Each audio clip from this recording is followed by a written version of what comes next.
ওলিদের ওলি যিনি গাউসুল আজম জিলানী, ওলিদের ওলি যিনি গাউসুল আজম জিলানী, বাগদাদে আসেন কুতুবে।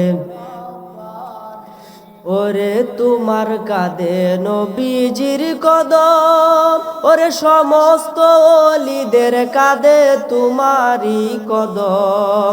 ওরে প্রমাণ আছে কিতাবেতে ভাই বোনেরা শুনছনি, প্রমাণ আছে কিতাবেতে ভাই বোনেরা শুনছনি, বাগদাদে আসেন কুতুবে। বড় পীর আব্দুল কাদের জিলানী যখন 7 বছর বয়স, কয় বছর? 7 বছর বয়স, তিনি ঘরের ভিতরে বসে বসে খেলাধুলা করে। তখন দেখতেছে তার পিতা আবু সালে জঙ্গি মুসা রেডি হইতেছে, কই যেন যাইব, পাঞ্জাবি পরতেছে, টুপি পরে আতর দিয়া কোথায় যেন যাইবে। আব্দুল কাদের জিলানী তার কাছে গেছে, গিয়া বলতেছে, বাবা আপনি কোথায় যাইবেন? আব্দুল কাদের জিলানীর পিতা আবু সালে জঙ্গি মুসা ডাক দেয়া কয়, বাবা আমি তো ইরাকের বড় মসজিদের খতিব, আমি ওইখানে নামাজ পড়াইতে যাব। আব্দুল কাদের জিলানী 7 বছর বয়স, বলতেছে, বাবা আজকে কি বার? আবু সালে জঙ্গি মুসা কইতেছে, আজকে তো শুক্রবার, আমি ইরাকের বড় মসজিদের খতিব, আমি তো যাব ওইখানে নামাজ পড়াইতে। আব্দুল কাদের জিলানী কয়, বাবা আমাকেও সঙ্গে নিয়ে যাও। বলেন না সুবহানাল্লাহ। তখন আবু সালে জঙ্গি মুসা ডাক দিয়া কই, বাবা তুমি ছোট মানুষ, গিয়া দুষ্টামি করবা, তোমার যাওয়ার দরকার নাই। আব্দুল কাদের জিলানী কই, না বাবা না, আমাকে নিয়ে যাও। এই মুহূর্তে তার মাতা আসলো, উম্মুল খায়ের মা ফাতেমা, তার কাছে আয়া বলতেছে, স্বামী গো কি নিয়া তোমরা পিতা পুত্রের মধ্যে ঝগড়া? তোমার ছেলে তো মসজিদে যাইতে চায়, আমি নিতে চাই না। কেন নিতে চান না? হাদিস শরীফের মধ্যে আসছে, তোমার সন্তানের বয়স যখন 7 বছর হয় তখন তাকে নামাজের ট্রেনিং দাও, নামাজের শিক্ষা দাও। আর যদি 10 বছর হয় প্রয়োজনে মাইরা মাইরা নামাজ পড়াও। আর যদি 12 বছর হইয়া যায় তাহলে ওই সন্তানের উপরে নামাজ ফরজ হইয়া যায়। জোরে বলেন সুবহানাল্লাহ। আব্দুল কাদের জিলানী ডাক দিয়ে কই, বাবা আমাকে তুমি সঙ্গে নিয়ে যাও। দেখেন ওলিদের কি পাওয়ার, ওলিদের কি ক্ষমতা। আব্দুল কাদের জিলানী নিজের মায়ের গর্ভ থেকে কিন্তু ওলি হইয়া দুনিয়ার জমিনে আসছে। আব্দুল কাদের জিলানীরা বলতে, তুমি রেডি কইরা দাও। রেডি কইরা দিছে, পিতার সাথে চলে গেল।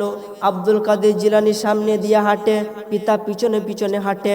যাইতে যাইতে যাইতে যাইতে সামনে গিয়া দেখে 2 রাস্তার মোড়, একটা গেছে ডানে আর একটা গেছে বামে। আব্দুল কাদের জিলানী মধ্যখানে দাঁড়াইয়া ডাক দেয়া কয়, বাবা এখন কোন রাস্তা দিয়া ইরাকের মসজিদে যাব? আব্দুল কাদের জিলানীর পিতা ডাক দিয়া কয়, 2টা রাস্তায় ইরাকের মসজিদের মধ্যে গেছে, তুমি ডান রাস্তা দিয়া যাও। আব্দুল কাদের জিলানী ডাক দেয়া কয়, বাবা বাম রাস্তা দিয়ে গেলে কি হবে? বলেন সুবহানাল্লাহ। বাবা বাম রাস্তাটা বেশি নিরাপদ না, তুমি ডান রাস্তা দিয়া যাও। বাবা কেন? বাম রাস্তার মধ্যে কি সমস্যা?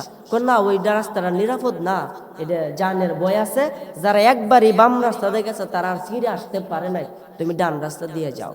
আব্দুল কাদের জিলানী ডাক দিয়া কই, বাবা আপনি যে প্রতি শুক্রবারে মসজিদে যান, কোন রাস্তা দিয়ে যান? আমি তো সবসময় ডান রাস্তা দিয়ে যাই। আব্দুল কাদের জিলানী কয়, বাবা আজকে আমি বাম রাস্তা দিয়া যাব। বলেন সুবহানাল্লাহ। আব্দুল কাদের জিলানী কয়, বাবা আমি আজকে বাম রাস্তা দিয়ে ইরাকের মসজিদে যাব। এই বলে বাম রাস্তা দিয়ে তিনি দৌড়াদৌড়ি শুরু করছে। আবু সালে জঙ্গি মুসা পিছন দিক দিয়া ডাক দেয়া কয়, বাবা এই রাস্তা দিয়ে যাও না, এই রাস্তার মধ্যে বিপদ আছে। যখন সামনের দিকে যাইতেছে, পাহাড়ের মধ্যখানে রাস্তা, যাইতেছে যাইতেছে হঠাৎ করে তাকায়া দেখে পাহাড়ের উপর থেকে একটা ভয়ঙ্কর বাঘ নেমে আসতেছে। আচ্ছা বলেন, বাঘ যদি মানুষের সামনে পড়ে, মানুষের কি থইয়া দেনা খায়ালা? সাহেবে কা লেখলে বাঘে কা দেখলে একটা কথা আছে আমরা এলাকার মাঝে, মানে বাঘে দেখলে মানুষের মাইরালা। তখন আব্দুল কাদের জিলানী ছোট অবস্থায় বাঘ উপরে থেকে পাহাড় থেকে নামে নামে যখন আইতাছে, আবু সালে জঙ্গি মুসা ডাক দিয়া কয়, বাবা তোমারও তো আমি আগেই নিষেধ করছিলাম এই রাস্তা দিয়ে না আইতা, এই তো বিপদ নামতাছে। বলেন সুবহানাল্লাহ। আব্দুল কাদের জিলানী ডাক দিয়া কয়, বাবা আপনি আমার পিছনে পিছনে আসুন, কোনো সমস্যা হবে না। আর জোরে কই না সুবহানাল্লাহ। তো ওলিদের ভাবার আছে না নাই? আর জোরে কই না আমি আছে না নাই? তখন যাইতেছে বাঘ আব্দুল কাদের জিলানির সামনে। তার বাবা পাহাড়ের একটা চূড়ার মধ্যে উইটা দেখে বাঘ এবং তার ছেলে কি তামাশা করে। আব্দুল কাদের জিলানি বাঘের সামনে দাঁড়াইছে, বাঘ তাকে খাইব দূরের কথা, উল্টে আব্দুল কাদের জিলানি ফাওয়ার মাঝে একটা সুমা দিয়া দিছে। বাঘের জবান আল্লাহ কইলা দিছে। বাঘ ডাক দেয়া কই, হুজুর আজকে 3-4 দিন যাবত আমি কোনো কিছু খাই না, আপনাকে দেইকা আমি ওই পাহাড়ের উপর থেকে নামছিলাম যাতে আপনারা খাইয়া আমার ক্ষুধাটারে নিবারণ করতে পারি, কিন্তু আমি যখন আপনার সামনে আসলাম, খোদার কসম আপনার শরীর থেকে দয়াল নবীজির গন্ধ পাওয়া যায়। আর জোরে কইনা মে সুবহানাল্লাহ। কেমনে গন্ধ পাওয়া যায়? আমাদের নবী যখন মেরাজে গেছিল তখন বুরাক নামে যে বাহনটা ওইটা দিয়ে গেছিল, যখন 7 আসমান পাড়ি দিয়া সিদরাতুল মুনতাহার মাঝে গেছে তখন জিব্রাইল বলতেছে, হুজুর আমি আর সামনে যাই আসতাম না, বুরাক ও যাই থাকতো না। তখন আল্লাহ পাকের পক্ষ থেকে রফরফ নামক একটা বুরাক আইছে, হে বুরাকও ফেল হয়ে গেছে। তখন আব্দুল কাদের জিলানী রুহের জগৎ থেকে নবীজিকে তার কান্দে কইরা আল্লাহর দরবারে পৌঁছে দিছে। এই নবীজির কদম মুবারক তার কান্দের মাঝে পড়ছিল। ওই দিন থেকে আব্দুল কাদের জিলানী যাহা বলে আল্লাহ তাহাই পূরণ করে। ওলিদের পাওয়ার আছে না নাই? আব্দুল কাদের জিলানী বাঘের ডাক দেয়া কয়, বাঘ তুই আমারে খাইবে নি? আমি হইলাম আব্দুল কাদের জিলানী। বলতেছে, হুজুর বেয়াদবি মাফ চাই, আপনার শরীর থেকে দয়াল নবীজির আমি গন্ধ পাইতেছি, আপনারা আমি খাইতে পারবো না। এই বলে বাঘের দাঁত থেকে চলে গেল। তার পিতা পিছন দিক দিয়া কয়, আল্লাহ এই কেমন সন্তান আমার ঘরের ভিতরে তুমি দান করলা, এর যে কত ভাবার আজকে তো আমি নিজের চোখকে দেখছি। জুড়ে কন্যা সুবহান। এই জন্য তো আমি কই, মা জননী কোরআন পড়ে গর্বেতে রেখে সন্তান 18 সিপারা কোরআন মুখস্থ করিয়া যান। মাই জানে না ছেলের খবর, মাই জানে না ছেলের খবর, হইয়া গর্ভধারিণী তোমারই নামের গুণে আগুন হইয়া যাইফানি। জোরে বলেন না সুবহানাল্লাহ। জন্ম তোমার জিলানেতে, আরে রমজান মাস ছিল তখন, দিনের বেলায় দুগ্ধ খাও না, তাতে তোমার রোজা হয়। বলেন না সুবহানাল্লাহ। আরে জন্ম তোমার জিলানেতে, আরে ছিল রমজানের সময়, দিনের বেলা দুগ্ধ খাও না, তাতে তোমার রোজা হয়। কেউ জানে না চাঁদের খবর, কেউ জানে না চাঁদের খবর, জানে গাউসে সামদানি তোমারই নামের গুণে আগুন হইয়া যাইভানি। জুড়ে বলেন না সুবহানাল্লাহ। ওই গাউসে পাক আব্দুল কাদের জিলানী 11টা নাম আছে। কয়টা নাম? কয়টা নাম আছে? 11টা নাম আছে। এই 11 নাম যদি কেউ মুখস্থ করে এবং 11 নাম মুখস্থ কইরা উত্তর পশ্চিম কোণে যদি 11টা কদম দেয়, 11টা নাম কয়া উত্তর পশ্চিম কোণে যদি 11টা কদম দেয়া, তার যে কোনো সমস্যা আল্লাহর কাছে বলে 11 নামের উসিলায় আল্লাহ পাক তার যাবতীয় সকল সমস্যার সমাধান করে দিবে। এটা পরীক্ষিত। যদি কেউ জিনে ধরে, এই 11 নামের উসিলা দিয়ে তার কানের মাঝে চোখে মুখে ফু দিবে, জিন সাইরে যাবো। বলেন সুবহানাল্লাহ। 11টা নাম করে যদি পানির মাঝে বা তেলের মাঝে ফু দেয়া জিনগ্রস্ত রোগীর চোখে মুখে ছিটায় দেন, খোদার কসম জিন তাকে ছাড়তে বাধ্য হবে। বলেন না সুবহানাল্লাহ। তাইলে এই আব্দুল কাদের জিলানী পাওয়ার আছে না নাই? আর জোরে কোন আছে না নাই? তো জিকির করেন লা ইলাহা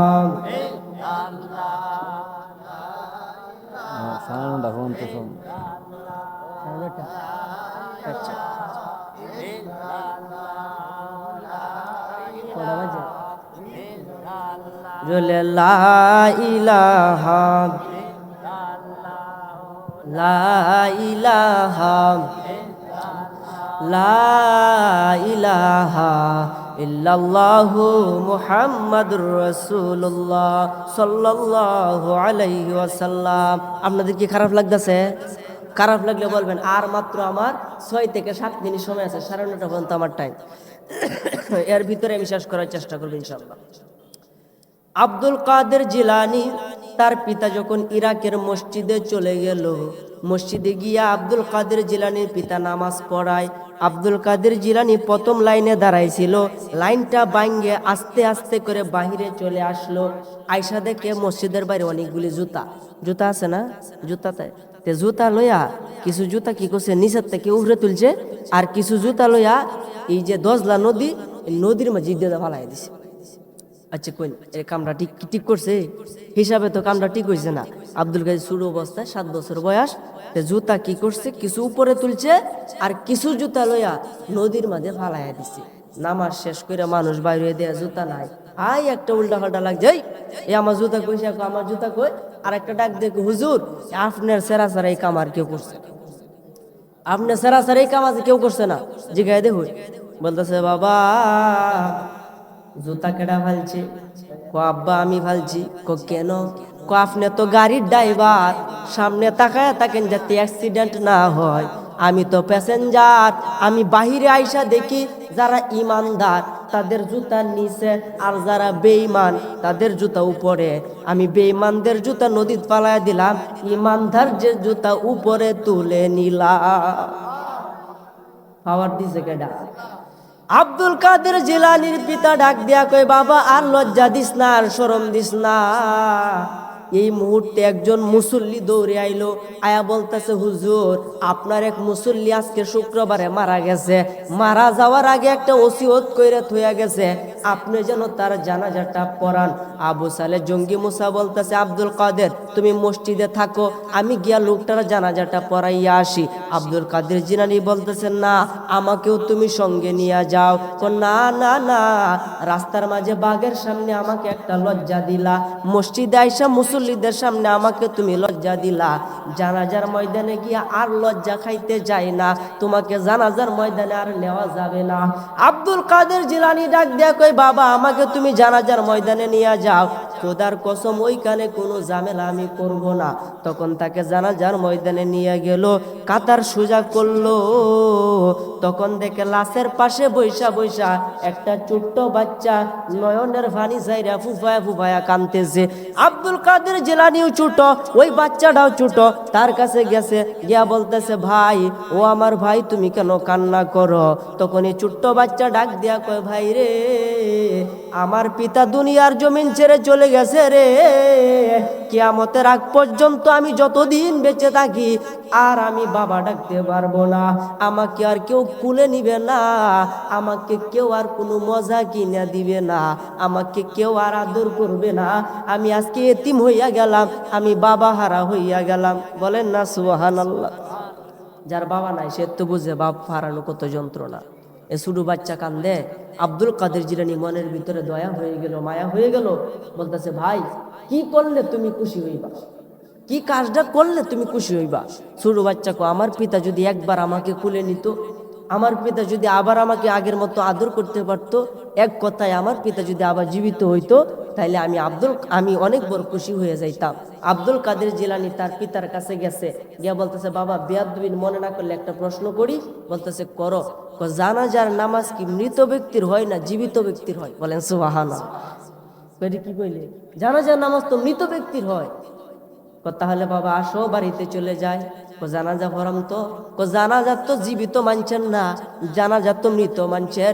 যেই ব্যক্তির জানাজা পড়াই তাইছো ওই লোকটা তো মরে নাই। এই কি লোকটা মরছে, কি আজগবি কথা। সে মারা যাওয়ার পরে তার হাজার হাজার মানুষ দেখতে হয়েছে, সে কথা কই না। তারে গোসল দিছে সে কোনো কথা কই না, তারে কাফন দাফন করছে এরপরেও কথা কই না।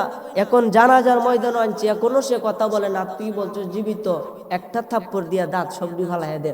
কো বাবা থাপ্পড় দেওয়ার আগে আসেন, আমার সাথে আসেন। নিয়া গেল লাশের কাছে, গিয়া বলতাছে এই দেখেন কুম্বি ইজনি কুম্বি ইজনি কুম্বি ইজনি, আমি আব্দুল কাদের জিলানী তোমাকে আদেশ করলাম উঠে দাঁড়িয়ে যাও। আর জোরে কন্যা সুবহানাল্লাহ। উঠে দাঁড়িয়ে যাও, সঙ্গে সঙ্গে উঠে বয়ে পড়ছে। বলেন না সুবহানাল্লাহ। এই ক্ষমতা আব্দুল কাদের জিলানী রহমতুল্লাহ আলাইকে আল্লাহ দান করছিল। তিনি মৃতকে জীবিত করতে পারতেন এবং নৌকা ডুববে গেছে 12 বছর পরে এটাও জীবিত করছে। বলেন সুবহানাল্লাহ। কেমনে করছে? একদিন তিনি রাস্তা দিয়ে হাইটে হাইটে যাইতেছে, দেখে একজন মা একজন মহিলা নদীর পারে বসে কান্নাকাটি করতেছে। আব্দুল কাদের জিলানী তার কাছে গেছে, গিয়া বলতেছে, মা তুমি কেন কান্নাকাটি করো? বলতেছে, তুমি ছোট মানুষ, তোমার কাছে বললে কি লাভ হবে, কও না ভুনি, একটু কও ভুনি। ওই মহিলা ডাক দেয়া কই, বাবা আমার স্বামী একটি আমার সন্তান হয়েছিল, সন্তান হওয়ার পরে আমার স্বামী মারা গেছে। এই সন্তানটারে ছোট অবস্থায় আমি মা মানুষের বাড়িতে মুনিকাইটা, মানুষের বাড়িতে দাসের মতো কাজ কইরা আমি তারে মানুষের মতো মানুষ করছি, অনেক বড় শিক্ষিত করছি। বিয়ার বয়স হয়েছে, তারে বিয়া করার জন্য এই নদী দিয়া নৌকা দিয়া বরযাত্রী সাজাইয়া স্ত্রীর বাড়িতে পাঠায় দিলাম, যাও বিয়ে করে নিয়ে আসো। আমার ছেলে যখন বিয়ে করতে গেল, বিয়ে করার পরে বউকে নিয়ে যখন নদী দিয়ে আবার আসবে, হঠাৎ করে নদীর মধ্যে ঝড় তুফান শুরু হইল। ঝড়ে নৌকাটারে একবারে পানির তলে নিচে গা, এবং নৌকা সহ বরযাত্রী সহ সবাই পানির তলে ডুববে মারা গেছে। আজকে 12 বছর হইয়া গেছে, আমি দুঃখিনী মা এই জায়গার মধ্যে বৈশা আমি আমার ছেলের জন্য কান্দি, যদি আমার ছেলে কখনো ফিরে আসে। আচ্ছা আপনারাই বলেন, 12 বছর হয়ে গেছে, সে কি কখনো আসবে? আব্দুল কাদের জিলানী কো, মা তুমি কি করলে খুশি হইবা? আমার ছেলে যদি আবার ফিরে আসতো তাহলে আমি খুশি হইতাম। কয় যে ঠিক আছে, এখানে একটু বসো। আব্দুল কাদের জিলানী ধ্যানের জগতে চলে গেছেন, আল্লাহর সাথে এলহামের মাধ্যমে কথা বলে। মনে রাখবেন, নবীদের ক্ষেত্রে আসে ওহী, ওলিদের ক্ষেত্রে আসে এলহাম। ওহী মানে আল্লাহ পাকের পক্ষ থেকে খবর নবীদের কাছে পৌঁছে দেয়, আর এলহাম হলো সরাসরি আল্লাহ এবং তার বান্দার সাথে কথা হয়। বলেন সুবহানাল্লাহ। যাদের কাশফ কুলা, যাদের অন্তর চোখ কুলা, বাতিনি চোখ কুলা। মনে রাখবেন, মানুষের চোখ হলো 4টা, 2টা হলো জাহিরি, 2টা হলো বাতিনি, কলবের চক্ষু। এই চক্ষু দ্বারা আপনি 1 মাইল 1.5 মাইল দেখতে পারবেন, আর এই কলবের চক্ষু দ্বারা আপনি এখানে বসে বিশ্বের মাখলুকাতের খবর নিতে পারবেন। ওই কলবটা খোলা হয়েছে আল্লাহর অলিদের, যারা খাঁটি আল্লাহর অলি তাদেরই কলব খোলা, এই চক্ষু খোলা। যদি তাদের হাতে হাত দিতে পারেন, তাদের সহবতে আপনিও একজন অলি হইয়া যাবে। এই জন্য আমার ভাইরা, বাবারা, বন্ধুরা, আব্দুল কাদের জিলানী ডাক দিয়া কই, আল্লাহ তোমার বুঝি মায়া লাগে না? তোমার বুঝি দয়া লাগে না? এই মহিলা আজকে 12 বছর হইয়া গেল, এখানে বৈশা বৈশা সে কান্নাকাটি করে। আল্লাহ তুমি যদি ইচ্ছা করো তাহলে তো তাকে তুমি আবার জীবিত করতে পারো। আল্লাহ এলহামের মাধ্যমে জানায় দিল, আব্দুল কাদের রে, 12 বছর হইয়া গেল, এখন আর জীবিত করা সম্ভব না। আব্দুল কাদের জিলানী ডাক দিয়া কই, আল্লাহ তুমি তো সবকিছুই পারো। আল্লাহ ডাক দিয়া কই, না 12 বছর হইয়া গেছে, এটা কেমনে জীবিত করবাম? তখন আব্দুল কাদের জিলানী বলে, আল্লাহ ঠিক আছে, তুমি যদি নাই পারো তাহলে আমি কালকে থেকে ওয়াজ মাহফিলের মধ্যে ঘোষণা দেব যে আল্লাহ 12 বছরের মুর্দা জিন্দা করতে পারে না, তাহলে লক্ষ লক্ষ কোটি কোটি বছর পরে হাসরের ময়দানে কেমনে মানুষের জিন্দা করব? সুবহানাল্লাহ। আল্লাহ জিন্দা করতো না? আল্লাহ করবো যে আমি যদি একটা মুখের কোনা হয়, এটার থেকে আমি হুবহু দেহ তৈরি করা। সুবহানাল্লাহ। ইন্নাল্লাহা আলা কুল্লি শাইইন কাদির, আল্লাহ সমস্ত ক্ষমতার অধিকারী। বলেন না সুবহানাল্লাহ। তখন আল্লাহ ডাক দেয়া কই, আব্দুল কাদের পিছন দিকে তাকায়া দেখ। আব্দুল কাদের পিছন দিকে তাকায়া দেখে নৌকা সহ বরযাত্রী সহ স্ত্রী সহ পানির উপর দিয়ে আসতেছে। আরে কেউ বুঝিতে পারে না রে আল্লাহর ওলির খেলা, কেউ বুঝিতে পারে না রে আমার আল্লাহ পাকের খেলা। জোর করিয়া বুঝতে গেলে তার গোটে মরণ জ্বালা বাবা, জোর করিয়া বুঝতে গেলে তার গোটে মরণ জ্বালা। কেউ বুঝিতে পারে না রে আমার মাওলা পাকের খেলা, কেউ বুঝিতে পারে না রে আমার আল্লাহ পাকের খেলা। পাথরে কালিমা পড়ে আমার নূর নবীজির প্রেমেতে, উস্তুনে হান্নানা কান্দে মায়ার নবীর বিরহে। আল্লাহুম্মা সাল্লি, মাশাআল্লাহ, জবান করে মাওলানা মুহাম্মদ ওয়া আলা আলি সাইয়্যিদিনা।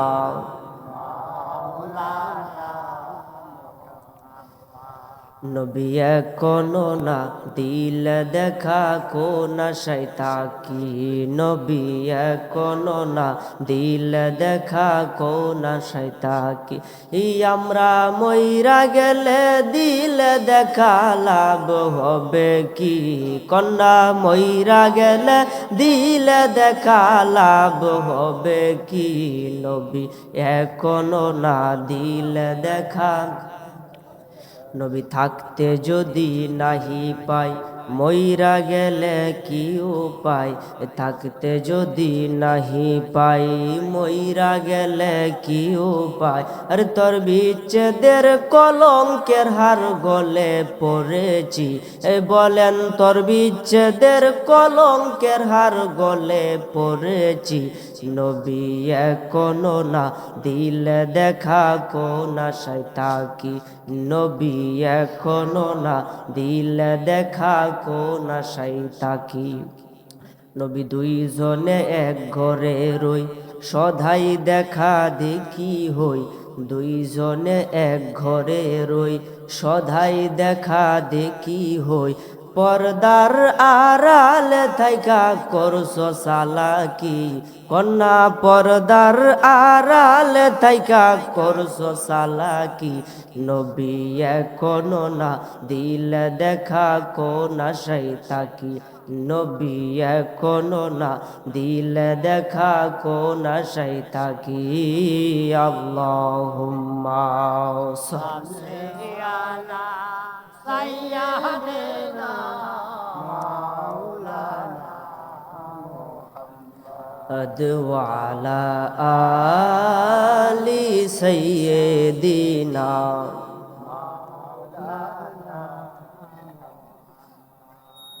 আমার ভাইরা, বাবারা, বন্ধুরা, আপনারা কেউ কি আমার প্রতি রাগ করছেন? আমি ইদানিং কয়েকদিন যাবৎ অসুস্থ, বুঝছেন। এরপরেও যেহেতু মাহফিল রাখার ভিতরে অসুস্থ হয়ে গেছি হঠাৎ করে, বুঝছেন। এরপরেও আপনাদের ডাকে তো আসতে হয়, এই কারণে আসছি। এখন আপনাদের সাউন্ড যদি কমে যা তাহলে তো আমি উড়াইতাম না, ঠিক না? আপনারা জোরে আওয়াজ করবেন। বলেন, দুরূদ পড়লে কি লাভ হয় না লস হয়? কেমন লাভ হয়? হযরতে আলী রাদিয়াল্লাহু তাআলা আনহু বলেছে, আল্লাহ তাআলা বেহেশতের ভিতরে এমন একটা গাছ, এমন একটা বৃক্ষ সৃষ্টি করেছে, যে বৃক্ষের ডালগুলা হলো ভেজা মুক্তার, এবং এর পাতাগুলা হলো আপনার মূল্যবান পাথরের তৈয়ারি, এবং এর ডালগুলা হলো স্বর্ণের। বলেন সুবহানাল্লাহ। এবং এই গাছের মধ্যে একটা ফল হয়, যে ফলটা আপেলের চেয়েও বড়, আনারের চেয়েও ছোট, মধুর চেয়েও মিষ্টি, মেশকের চাইতে আরো বেশি সুঘ্রাণযুক্ত, মাখনের চাইতে আরো বেশি নরম। বলেন সুবহানাল্লাহ। পৃথিবীর কোনো মানুষ সেই ফল, আচ্ছা, সেই ফল পৃথিবীর কোনো মানুষ খেতে পারবে না, তবে ওই ব্যক্তি খেতে পারবে যে দুনিয়ার মধ্যে নবীর প্রতি দুরূদ শরীফ পড়ছে। বলেন সুবহানাল্লাহ। তার মানে দুরূদ পড়লে ওই ফলটা খাওয়া যায়। তাহলে আমরা কি সেই ফলের অংশীদার হতে চাই তো ইনশাল্লাহ? তাহলে আবারও কয়েক মর্তবা উচ্চ আওয়াজে সে নবীর প্রতি দুরূদ শরীফ পড়ি। আল্লাহুম্মা সাল্লি মুহাম্মাদ নাবিয়ানা মাওলানা মুহাম্মাদ। আল্লাহুম্মা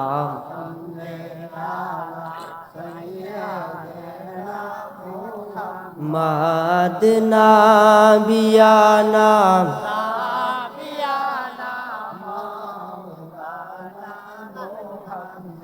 আরে জগৎ পাগল কাবার জন্যে, কাবা পাগল মাবুদে, আমার মাবুদ পাগল নবীর জন্যে, নবী পাগল উম্মতের। আল্লাহুম্মা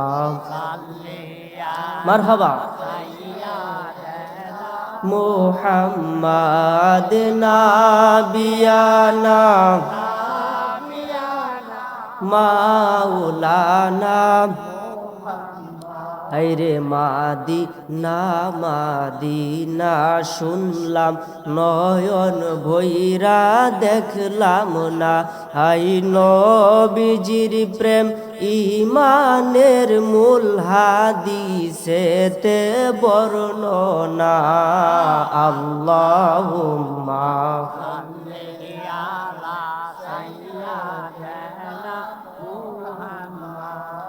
নাবিয়ানা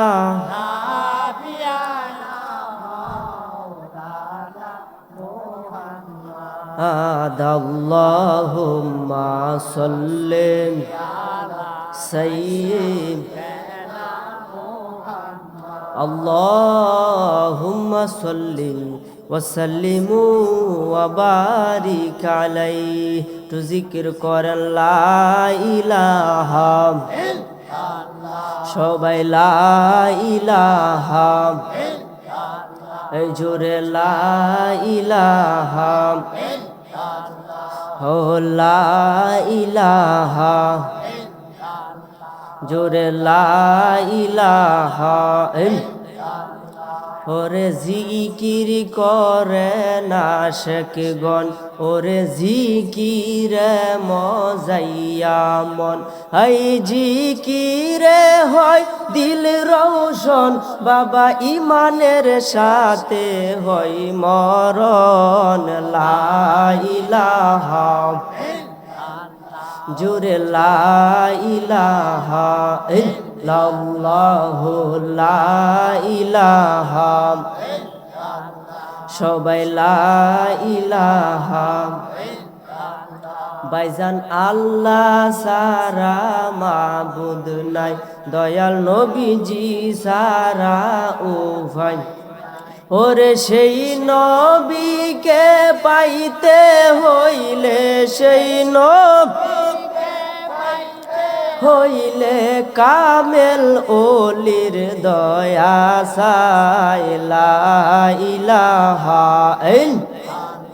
সবাই লা ইলাহা, জুড়ে লা ইলাহা, ও লা ইলাহা। ওরে লা শব্দটা নাবি হইতে, লা শব্দটা নাবি হইতে উপর দিকে তুল, ইল্লাল্লাহু জরফ দিয়া কলবের তালা কুল। লা ইলাহা, জোরে লা ইলাহা, লাহু লা ইলাহা, বলি লা ইলাহা, লাহু লা ইলাহা ইল্লাল্লাহু, লা ইলাহা, লা ইলাহা, লা ইলাহা, লা ইলাহা ইল্লাল্লাহু মুহাম্মাদুর রাসূলুল্লাহ সাল্লাল্লাহু আলাইহি ওয়াসাল্লাম। উচ্চ আওয়াজ বলি আলহামদুলিল্লাহ। যাবতীয় প্রশংসা সেই মহান আল্লাহ তাআলা দরবারে, যিনি আপনাকে আমাকে এই শীতের মধ্যেও আজিমুশান বরকতপূর্ণ নূরানি মাহফিলে আসার মতন বসার মতন তৌফিক দিয়েছেন। সেই জন্য মহান আল্লাহ তাআলার দরবারে আবারও শুকরিয়া আদায় করি, বলি আলহামদুলিল্লাহ। আজকের মাহফিলে আসতে পেরে আপনারা সকলে খুশি না বেজার? এই যে আজকের মাহফিলে আপনারা আয়েশা যত লক্ষ কোটি গুণ বেশি খুশি কবরবাসী, বলেন সুবহানাল্লাহ। এই যে মাহফিলটা হইতেছে 40 দিনের লাগে পুরা কবর আযাব আল্লাহ বন্ধ করে দিয়েছে। তাহলে তারা তো আপনারা তো আরো বেশি খুশি, কথা কোন ঠিক কিনা? এই মাহফিল আয়েশা বৈশা যদি আল্লাহ পাকের নামে জিকির করতে পারেন, আমার আল্লাহ তাআলা ফেরেশতাদেরকে ডাক দেয়া কই, ফেরেশতারা তোমরা সাক্ষী থাকো, যারা আজকের এই ক্ষুদির জঙ্গল যুব সমাজের উদ্যোগে আয়োজিত এই মাহফিলের মধ্যে বৈশা যারা আমি আল্লাহ পাকের নাম ধরে ডাক দিয়েছে, আল্লাহ পাকের নামে আমি আল্লাহর নামে জিকির করেছে, ফেরেশতারা তোমরা সাক্ষী থাকো, আমি ওই বান্দার মাথার চুলের আগা থেকে শুরু করে পায়ের তলা পর্যন্ত পুরা দেহের অঙ্গ প্রত্যঙ্গের কলবের মনের যত গুনাহ আছে, আমাকে একটা ডাক দেওয়ার কারণে আমি আল্লাহ তাআলা তার প্রত্যেকটা গুনাহ মাফ করে দিলাম। তা বলেন সেভাবে ক্ষমা দেওয়ার ক্ষমতা আমার আল্লাহর আছে না নাই? তাহলে আমাদেরও তো কম বেশি গুনাহ আছে না নাই? আছে তো আছে। যেমন ধরেন আমাদের সকলেরই বাম স্তনের 2 আঙ্গুল নিচে লতিফা আছে, এটার নাম হলো কলব। এই কলব যদি আপনার পবিত্র থাকে, নবীজি বলেছেন তার পুরা দেহটাই পবিত্র। আর এই কলব যদি অপবিত্র থাকে তাহলে পুরা দেহটাই অপবিত্র। এখন কলব কোন সময় পবিত্র হয়, কোন সময় অপবিত্র হয়? আপনি যখন আল্লাহ পাকের জিকিরে মশগুল থাকেন তখন কলবটা পবিত্র থাকে। আর যখন গুনার কাজে লিপ্ত থাকেন তার কলবের মাঝে একটা আবরণ পড়ে। আবরণ কি? যেমন ধরেন আমরা যে ভাত খাই, চাউল থেকে তো ভাত হয়, ঠিক না? ঠিক। এই চাউলটা করতে হয় ধান থেকে। আগে কি আমি চাউল ভায়ালাই? আগে কিন্তু আপনারা এই যে দেখছেন না, এই যে ঢেকি দিয়া কিন্তু চাউল এই ধান ভাঙাইতো, ঠিক না? ঠিক। ঢেকি দিয়ে যখন ঠিক মতন ফাট দিত, উপরে দিয়ে সুহলটা যাইতো গা, ভিতর থেকে আমরা একটা চাল পাইতাম। কথা কোন ঠিক কিনা? ঠিক তেমনই ভাবে বান্দা যখন গুনাহ করে তার কলবের মধ্যে একটা এভাবে আবরণ পড়ে। যখন সে জিকিরের বাড়ি দেয়, জিকির দেশে আঘাত করে, এই আবরণটা দূর হয়ে যায়, ভিতর থেকে নূরময় কলবটা বাহির হইয়া যায়। আর আল্লাহ রাব্বুল আলামিন এই কলবের মধ্যে বসবাস করে। নবীজি বলেছেন কুলুবিল মুমিনিনা আরশুল্লাহ, মুমিনের কলব হলো আল্লাহর আরশ। বলেন সুবহানাল্লাহ। তাহলে সে আল্লাহকে রাজি খুশি করতে চাইতো ইনশাল্লাহ। তাহলে আসুন কয়েক মর্তবা ইসমে আজম জাতি নামের জিকির করি। আল্লাহ আল্লাহ আল্লাহ আল্লাহ।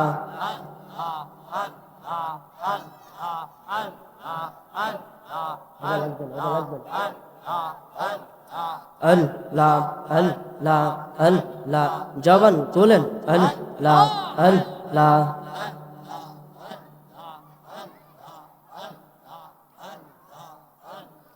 আল্লাহ আল্লাহ আল্লাহ আল্লাহ, একসাথে আল্লাহ আল্লাহ আল্লাহ। তুই আমারে ডাক রে বান্দা, তুই আমারে ডাক মাশাআল্লাহ। আল্লাহ আল্লাহ, মন ভরিয়া ডাকলে আমায়, মন ভরিয়া ডাকলে আমায়, গুনা পাবে মা। তুই আমারে ডাক রে বান্দা, তুই আমারে ডাক মাশাআল্লাহ। ডাইকা হইলেন ওলি যিনি, শাহজালাল নাম যার শুনি। ডাইকা হইলেন ওলি যিনি, শাহজালাল নাম যার শুনি। সুরমা নদী আল্লাহ, সুরমা নদী পার হয়ে যায়, সুরমা নদী পার হয়ে যাই, বিছানা যার পাক। তুই আমারে ডাক রে বান্দা, তুই আমারে ডাক মাশাআল্লাহ। মারহাবা আল্লাহ আল্লাহ। ডাইকা হইলেন ওলি যিনি, গাউসুল আজম নাম যার শুনি। ডাইকা হইলেন ওলি যিনি, গাউসুল আজম নাম যার শুনি। আল্লাহ আল্লাহ নামের জিকির, আল্লাহ আল্লাহ নামের জিকির করতেন দিবারাত। তুই আমারে ডাক রে বান্দা, তুই আমারে ডাক মাশাআল্লাহ। ফানা ফানা আল্লাহ আল্লাহ আল্লাহ।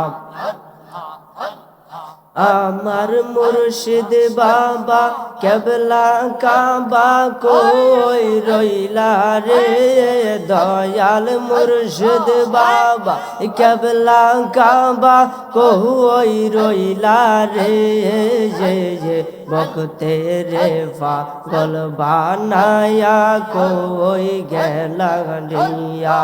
আল্লাহ আল্লাহ, তোমার কথা মনে হইলে বুক বাসে যাই নয়ন জলে তোমার কথা মনে হইলে বুক বাসে যাই নয়ন জলে সেই জল দিয়া চরণ দুইখান ধুয়াইতাম রে দয়াল সেই জল দিয়া চরণ দুইখান ধুয়াইতাম রে বকতে রে পাগল বানায়া ওই গেলা রিয়া আল্লাহ আল্লাহ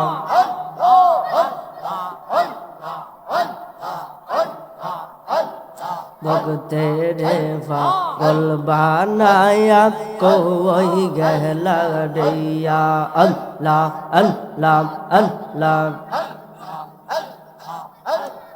আই বড় পীর আব্দুল কাদের জিলানের জিলানি তোমারি নামের গুণে আগুন হইয়া যাই ফানি জি আই বড় পীর আব্দুল কাদের আল্লাহ আল্লাহ জন্ম তোমার জিলানেতে তরিকা হয় কাদরিয়া আবু সালে মুসা জঙ্গি তোমারি হলেন পিতা উম্মুল খায়ের মা ফাতেমা তোমারি হয় জননী তোমারি নামের গুণে আগুন হইয়া যাই ফানি আই বড় পীর আব্দুল কাদের আল্লাহ আল্লাহ মা জননী কুরআন পড়ে গর্বেতে রেখে সন্তান 18 সিপারা কুরআন মুখস্থ করিয়া যাওয়ান মাই জানে না ছেলের খবর হইয়া গর্ভ ধারিণী তোমারি নামের গুণে আগুন হইয়া যাই ফানি জি আই বড় পীর আব্দুল কাদের আল্লাহ আল্লাহ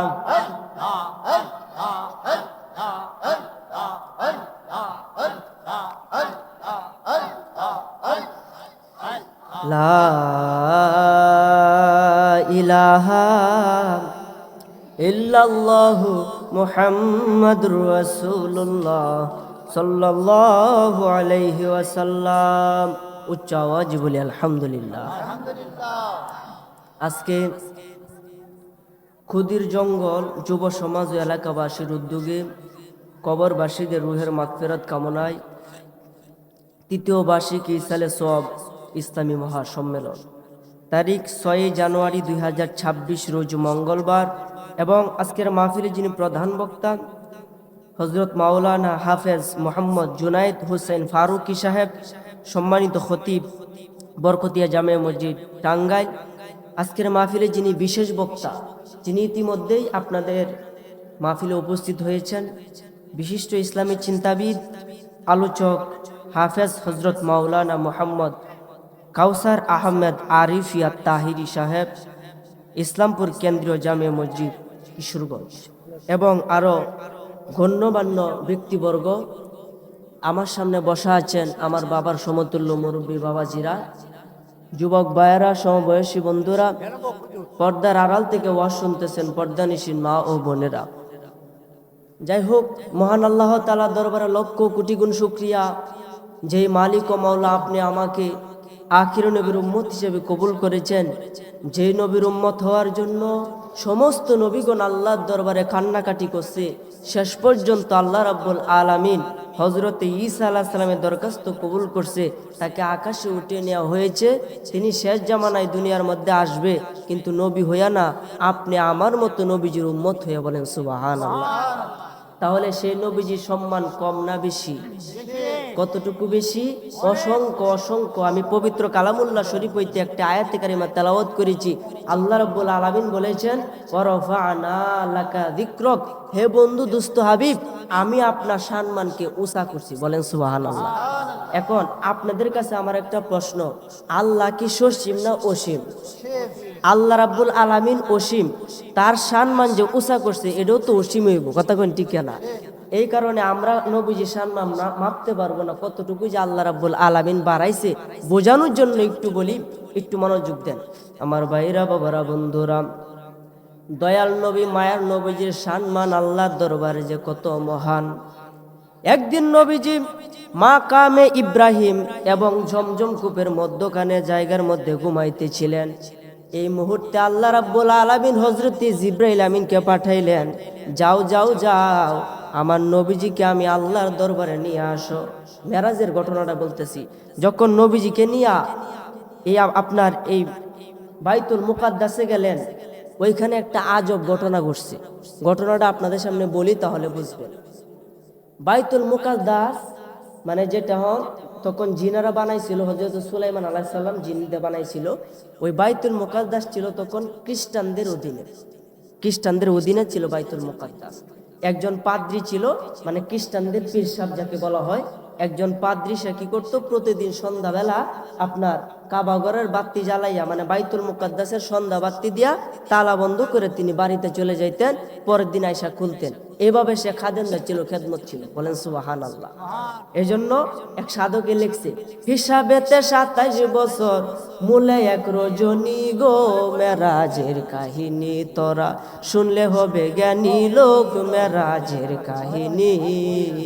মুসলমানদের প্রধান কাবা বাইতুল হেরেম, তৃতীয় বাইতুল মুকাদ্দাস জেরুজালেম। সেই কাবা ছিল যখন খ্রিস্টানের অধীনে, পাদ্রী একজন ছিল বাইরে খ্রিস্টান বিধানে। সেই কাবা ছিল যখন খ্রিস্টানের অধীনে, পাদ্রী একজন ছিল বাইরে খ্রিস্টান বিধানে। বসেন, এখানে বসেন। যাই হোক, একটু মনোযোগ দেন। আমি কিন্তু আমার কথায় যে সময় কম, তো অল্প মধ্যে কেমনে গুছাই আমি চিন্তা ভাবনা করতেছি, একটু মনোযোগ দেন। যে এই পাদ্রী, আমার কথা বুঝেননি আপনারা? বোঝা যায় না? বুঝলে প্রশ্ন করবেন। এই পাদ্রী কি করতো, বাইতুল মুকাদ্দাসের তালা সন্ধ্যা রক্ত লাগাইতো, লাগাই যাইতো গা, পরের দিন আবার আয়া তালা খুলতো। তো ওই দিন যেদিন নবীজি ওই ঘরের ভিতরে যাবে, ওই দিন সে যখন তালা লাগাইতেছিল, মাইজগানের যে মেন দরজাটা, প্রথম মেন দরজাটা, এটা যখন টান দিছে, দেখে দরজা লাগে না, বাঁকা হইয়া রয়েছে, বলেন সুবহানাল্লাহ। দরজা বাঁকা। আমার নবীজির শান আল্লাহর দরবারে যে কত মহান। দরজা লাগে না, দরজা বাঁকা। দরজা ঠিক করার জন্য একটা কাঠ মিস্ত্রি আনছে। মিস্ত্রি দরজা দেখছে, দেখা বলতেছে আজকে হবে না, কালকে ঠিক করতে হবে, এখন আমি চলে যাই। মিস্ত্রি রাত্রে চলে গেল, ওই পাদ্রীও বাড়িতে চলে গেল। এই দরজাটা রাত্রে খোলা অবস্থায় ছিল, বলেন না সুবহানাল্লাহ। ওই দিন নবীজি বুরাকে চড়ে মক্কার তাইকা আপনার এই জেরুজালেম, আমাদের যে বাইতুল মুকাদ্দাস প্রথম কাবা ছিল, প্রথম কেবলা ছিল, ওইখানে নবীজি গেছে। গিয়া দেখে দরজা খোলা, বুরাকটা একটা পাথরের মাঝে বান দিছে, ঘরের ভিতরে নবীজি ঢুকছে। গিয়া দেখে অসংখ্য নবী রাসূল, ঘরটা ভরপুর হইয়া গেছে। ইমামের জায়গাটা খালি রাখছে। আমার নবীজির ইমামতিতে 2 রাকাত নামাজ আদায় করছে, বলেন না সুবহানাল্লাহ। বলেন সেই নবীজির সম্মান কি কম না বেশি? আমার ভাইরা, বাবারা, বন্ধুরা, মনোযোগ দেন। নবীজি নামাজ আদায় করিয়া যখন বাহির হইল, নবীজির কদম মুবারক একটা পাথরের উপরে পড়লো। পাথরের জবান কইলা গেল, পাথর ডাক দিয়া কয়, ইয়া রাসূলুল্লাহ, ইয়া হাবিবাল্লাহ, নবী গো, আপনার কদম আমার উপরে পড়ছে, আমি পাথরের জীবন ধন্য হইয়া গেছে। হুজুর, আপনার কাছে আমার একটা আবদার, আপনার কদমটা আমি পাথরের উপরে পড়ছে, আপনি আমার জন্য দোয়া করেন, যাতে কিয়ামত পর্যন্ত আমার উপরে আর কারো পা যেন না লাগে, বলেন না সুবহানাল্লাহ। নবীজি কইতেছে, পাথর, তোমার জন্য আমি দোয়া করে দিলাম, যাও, কিয়ামত পর্যন্ত তোমার উপরে আর কেউ ফাউ দিবে না, তুমি ঝুলন্ত অবস্থায় থাকবে। তখন নবীজির দোয়াতে এই পাথরটা ঝুলন্ত অবস্থায় আছে, আজও পর্যন্ত এইভাবে আছে, কিয়ামত পর্যন্ত ঝুললেই থাকবে, বলেন সুবহানাল্লাহ। তাইলে সেই নবীজির এই সম্মান কম না বেশি? আর জোরে বলেন না সুবহানাল্লাহ। পরের দিন সকালবেলা যখন এই পাদ্রী আসলো, আয়সা দেখে দরজাও ঠিক, সব ঠিক। আজব খেলা, আল্লাহ পাকের খেলা, বুঝা বড় দায়। তাহলে সেই নবীজিকে পাওয়ার দরকার আছে না নাই? সেই নবীজি সাধনা করার দরকার আছে না নাই? যদি থাকে সামনে কেমনে পাবেন? একজন কামেল মুকাম্মেল আল্লাহর ওলির সহবতে যদি আপনি থাকতে পারেন তাহলে সেই নবীজিকে পাইবেন। কথা কোন ঠিক কিনা? তে আল্লাহর ওলির পাওয়ার আছে না নাই? ক্ষমতা আছে না নাই? দিছে কে? আল্লাহ দিছে। কেমন? উদাহরণ দিলে বুঝবেন। এক আল্লাহর ওলি ছিল, নাম ছিল বোয়ালি কলন্দর। নাম কি? বোয়ালি কলন্দর। একটু মনোযোগ দেন। তিনার দাড়ি মুসলম্বা ছিল। তিনি ছিল মজজুব হালের ওলি আল্লাহ, মানে ফাগলা বেশে থাকতো। অনেক দেখেন রাস্তাঘাটে পাগল বেশি অনেকে ঘোরাফেরা করে না, তাদেরকে আপনারা তাড়ায় দিবেন না। অনেকেই আছে আল্লাহর ওলি, বলেন সুবহানাল্লাহ। আমার ভাইয়েরা, বাবারা, বন্ধুরা, খুব মনোযোগ দেন। বোয়ালি কলন্দর আল্লাহ একজন খাঁটি ওলি ছিল। সে পাগল বেশে থাকতো, দাড়ি মুসলম্বা ছিল, জঙ্গলে জঙ্গলে ঘোরাফেরা করত। ওই আল্লাহর ওলি একদিন রাস্তা দিয়া হাইটা হাইটা যাইতেছে। যাইতে যাইতে যাইতে যাইতে তিনি একটা মাদ্রাসার সামনে উপস্থিত হইয়া যায়। বলেন না সুবহানাল্লাহ। মাদ্রাসার সামনে যখন তিনি উপস্থিত হইয়া যায়, দেখে মাদ্রাসার ছাত্ররা কান্নাকাটি করে। এই বোয়ালি কলন্দর ডাক দিয়া কয়, বাবা তোমরা কেন কান্নাকাটি করো? ছাত্ররা বলে, আপনি পাগলা মানুষ, আপনার তে কইলে গীত হইব, কও শুনি, লাভ তো হইতারে। বলেন সুবহানাল্লাহ। আল্লাহর ওলিদের পাওয়ার আছে না নাই? দিছে কে? আল্লাহ দিছে। বোয়ালি কলন্দর ডাক দিয়া কয়, তোমরা কেন কান্নাকাটি করো? ছোট্ট ছোট্ট বাচ্চারা ডাক দিয়া কয়, তুমি পাগলা বেটা, তোমার কাছে বললে কি লাভ হবে? লাভ হতেও পারে, আমার কাছে একটু বলো। তখন এ ছাত্ররা ডাক দিয়া কয়, হুজুর গো, ও হুজুর, আমাদের যে মাদ্রাসা শিক্ষক গুলা ছিল, এই শিক্ষক গুলারে তখনকার জামানার যে বাদশা, এই বাদশা দইরে লয়ে গেছে গা, রাজা মশাই দইরে নিছে গা, তাদেরকে হত্যা করবে। তো কেন হত্যা করবে? রাজা মশাইয়ের একটা প্রশ্নের উত্তর যদি না দিতে পারে তাহলে তাদের কল্লারে আলাদা কইরা দিবে। এই বোয়ালি কলন্দর ডাক দিয়া কই, কি প্রশ্ন? কি প্রশ্ন? ছাত্ররা কয়, আমরা তো সেই প্রশ্ন জানি না, কোন প্রশ্ন রাজা করে? বলেন না সুবহানাল্লাহ। মূলত রাজার প্রশ্নটা কি আছেন আপনাদেরকে একটু বলি। তিনি 3টা বিবাহ করছে। কয়টা বিবাহ? এই রাজা 3টা বিবাহ করছে। কিন্তু ইসলামে যদি সার্বিক আপনার ক্ষমতা থাকে 4টা পর্যন্ত বিবাহ করা যায়। ইসলামে এটা বৈধ ঘোষণা করছে। এই বোয়ালি কলন্দরের যুগে এই রাজা 3টা বিবাহ করছে। তিনার সামর্থ্য আছে দেখে তিনি আরেকটা বিবাহ করছে। কিন্তু বিবাহ করলে লাভ কি হবে? তিনি স্ত্রীর কাছেই যাইতে পারে না। স্ত্রীর শরীরে হাত দেওয়ার সাথে সাথে স্ত্রীর সমস্যা শুরু হয়ে যায়। বুঝছেননি?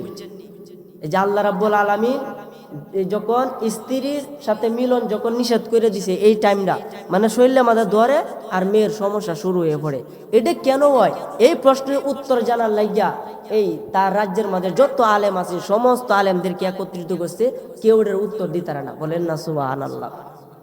বোয়ালি কলন্দর ডাক দিয়া কয়, তোমাদের হুজুররারে যে সমস্যার জন্য রাজা মশাই কাঠগড়ায় নিয়ে দাঁড় করাইছে, আমি সেই প্রশ্নের উত্তর জানি। কন্যা সুবহানাল্লাহ। এই বোয়ালি কলন্দর একজন মজ্জুব হালের ওলি আল্লাহ। তিনি কেমনে জানেন? এই মেয়ের শরীরে হাত দেওয়ার সাথে সাথে তার সমস্যা শুরু হইয়া যায়। আবার যখন ছেড়ে দেয় ভালো হইয়া যায়। স্বামী যখন আবার ধরে আবার সেই রকম অবস্থা হইয়া যায়। এখন এই মেয়েকে কেন সে ব্যবহার করতে পারতেছে না, এই প্রশ্নটাই করছে, কিন্তু কোনো আলেম উত্তর দিতে পারে না। এই বোয়ালি কলন্দর বলতেছে, বাবার আরে একটা খাতা একটা কলম আনো। খাতা কলম আনছে, তিনি কি জানি একটা লেখছে, লেখার পরে এই খাতাটারে এইভাবে বাস করছে। বাস করার পরে বলতেছে, লইয়া যাও, গিয়া তোমাদের প্রধান হুজুরের কাছে এই পাতাটা দিবা, আশা করি সমস্যার সমাধান হইয়া যাবে। আল্লাহর ওলির ক্ষমতা আছে না নাই? আর জুড়ে কন্যা আছে না নাই? তখন এই ফাতা লইয়া এক ছাত্র গেছে তার কাছে, গিয়া যখন দিছে, এই প্রধান শিক্ষক এটা ফইরা হাসি মারছে। বলেন সুবহানাল্লাহ। হাসি মারছে, আই সব্বনা, এটা কি কয়? এটা কেলা কইলো? নিচে দে পাগলার নাম লেখা বোয়ালি কলন্দর। তখন বলতেছে, রাজা মশাই, আপনি যে প্রশ্নটা করছেন এই প্রশ্নের উত্তর আমি জানি। সুবহানাল্লাহ। এই কথা বলতে তুমি যখন জানো তাহলে কও। আপনি যে মেয়ের বিবাহ করছেন, এই মেয়েটা আপনার নিজের ঔরজার সন্তান, আপনার নিজের মেয়ের নিজে বিবাহ করছে। কই কেমনে? একদিন আপনার স্ত্রীর সাথে, প্রথম স্ত্রীর সাথে আপনার ঝগড়া লাগছে। ঝগড়া লাগার পরে আপনি ওই স্ত্রীর বনবাসে পাঠাইয়া দিছিলেন, তখন একটা সন্তান তার পেটের ভিতরে ছিল। বনবাসে যখন গেছে, বনের ভিতরে তার একটা সন্তান হয়েছে, ফুটফুটে মেয়ে সন্তান। তখন ওই মহিলাটা ওইখানে মারা গেছে, আর এই সন্তানটা তখন কাতরাচ্ছিল। তখন আপনার রাজসভার একজন ধূপা যে কাফর কষে, সে এই মেয়েটারে পাইছিল, সে বাড়িতে নিয়ে মেয়েটারে ফাল যে বড় করছে। আজকে আপনি নিজের মেয়েরে নিজে বিবাহ করছেন। আপনি একজন ফরহেজগার মানুষ, আপনি একজন আল্লাহওয়ালা মানুষ। এই কারণে আল্লাহ রাব্বুল আলামিন আপনাকে হারাম কাজ থেকে বিরত রাখছে। বলেন সুবহানাল্লাহ। বলেন আল্লাহর ওলিদের পাওয়ার আছে না নাই? এই 100 আলেম কইতেছে সর্বনাশটা করছে, এটা উত্তরটা কেলা দিছে, কইতেছে বুয়ালি কলন্দর একজন পাগলা দিছে।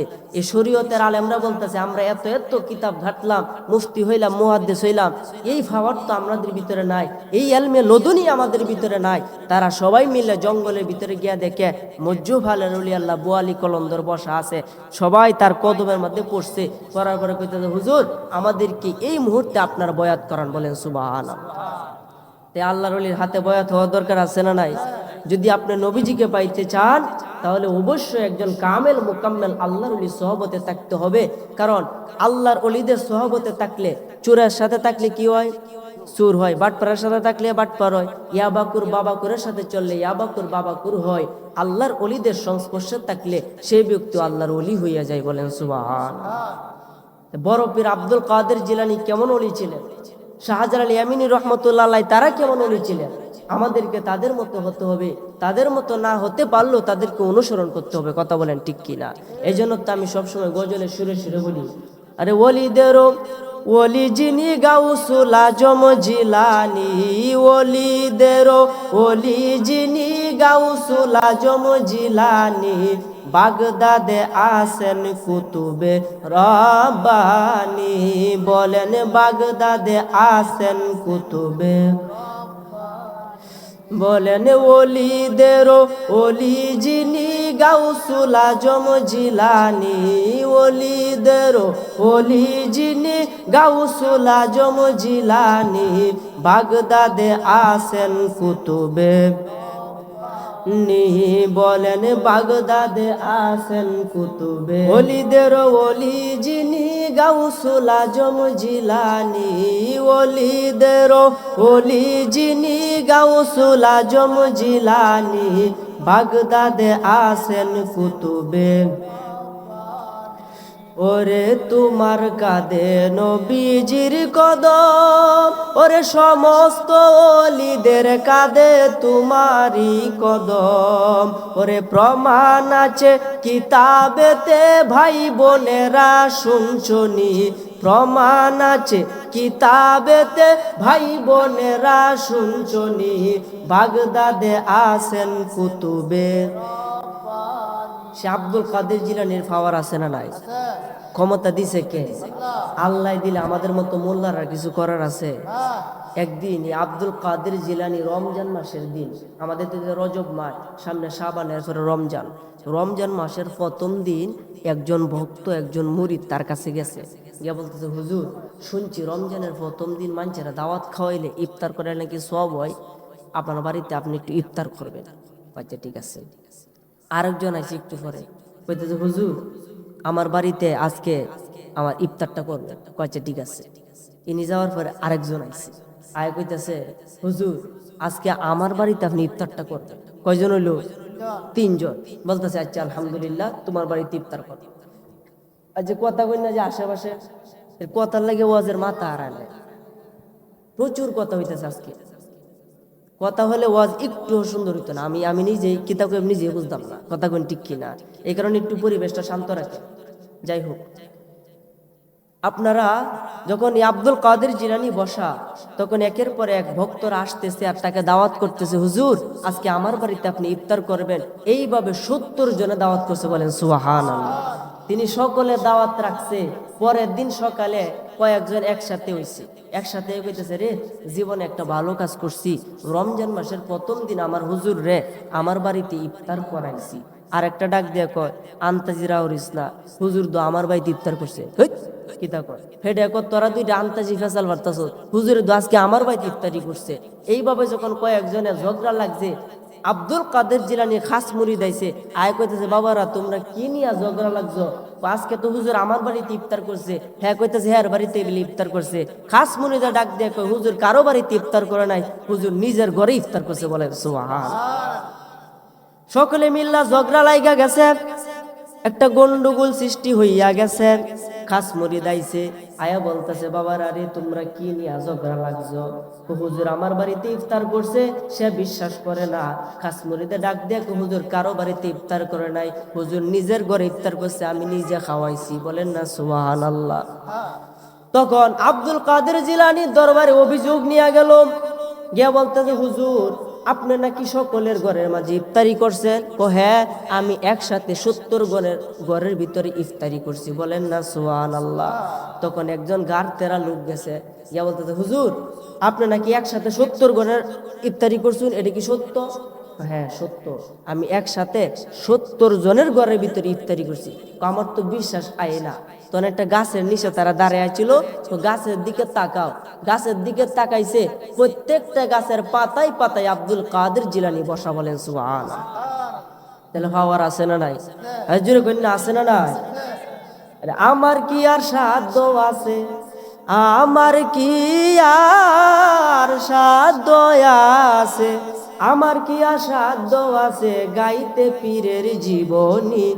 আই বড় পীর আব্দুল কাদের আউলিয়ার শিরোমণি, আই বড় পীর আব্দুল কাদের আউলিয়ার শিরোমণি।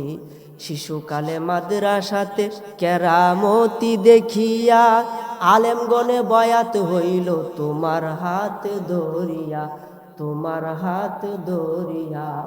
মরা মানুষ জিন্দা হইল, মরা মানুষ জিন্দা হলো, মরা মানুষ জিন্দা হলো তোমার মধুর ডাক শুনি।